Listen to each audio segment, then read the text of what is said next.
Frau Le Pen. Mesdames, Messieurs, permettez-moi d'abord de remercier les peuples frères d'Europe qui se sont sentis depuis 5 jours en communion avec le peuple français et ont rendu avec nous hommage à toutes ces vies détruites. Je crois que le premier devoir que nous avons à l'égard des victimes, c'est de mettre un nom sur ce qui les a tués. Ce n'est pas le terrorisme qui les a tués. Le terrorisme, c'est un moyen.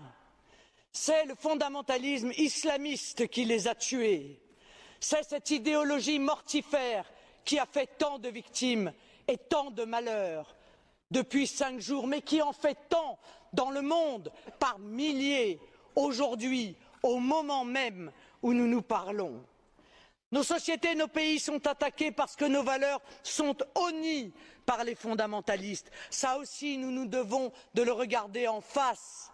Nos valeurs, au premier rang desquelles est évidemment la liberté.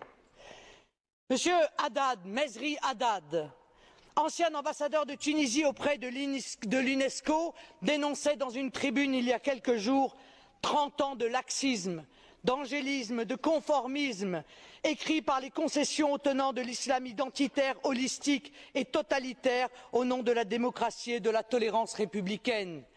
Il appelait à l'autocritique. C'est cela que nous devons faire, l'autocritique. L'Europe est-elle capable de nous protéger, nous, peuples européens, de la menace du fondamentalisme islamiste? Est-ce que l'ouverture totale de nos frontières nationales est capable d'être un moyen pour pouvoir contrôler les fondamentalistes qui passent les frontières dans un sens ou dans l'autre?